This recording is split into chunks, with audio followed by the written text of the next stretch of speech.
পাকিস্তানের ইসলামাবাদে আজ শুরু হচ্ছে যুক্তরাষ্ট্র ও ইরানের মধ্যকার ঐতিহাসিক বৈঠক।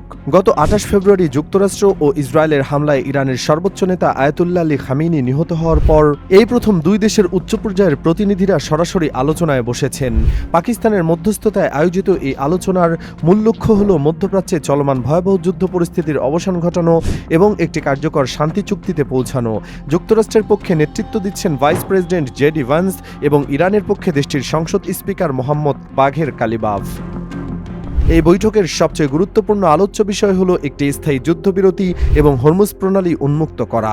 গত ৫ সপ্তাহের এই যুদ্ধে ইরানের ব্যাপক ক্ষয়ক্ষতি এবং পাল্টা ব্যবস্থা হিসেবে ইরানের হরমুজ প্রণালী বন্ধ করে দেওয়ার ফলে বিশ্বজুড়ে জ্বালানি তেলের বাজারে যে অস্থিরতা তৈরি হয়েছে তা নিরসন করাই এই আলোচনার প্রধান চ্যালেঞ্জ। মার্কিন প্রেসিডেন্ট ডোনাল্ড ট্রাম্পের প্রধান শর্ত হল ইরানকে স্থায়ীভাবে পারমাণবিক কর্মসূচি বন্ধ করতে হবে।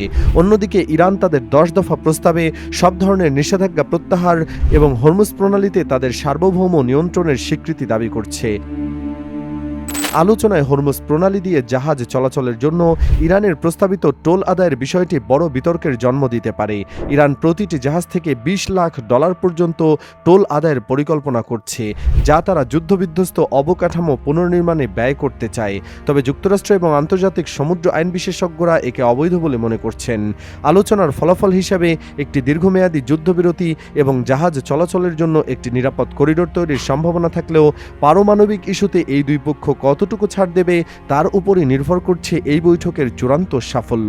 যদি আজ কোনো সমাধান না আসে, তবে ২২ এপ্রিল যুদ্ধবিরতির মেয়াদ শেষ হওয়ার পর মধ্যপ্রাচ্য আবারও এক অনিশ্চিত সংঘাতের মুখে পড়তে পারে।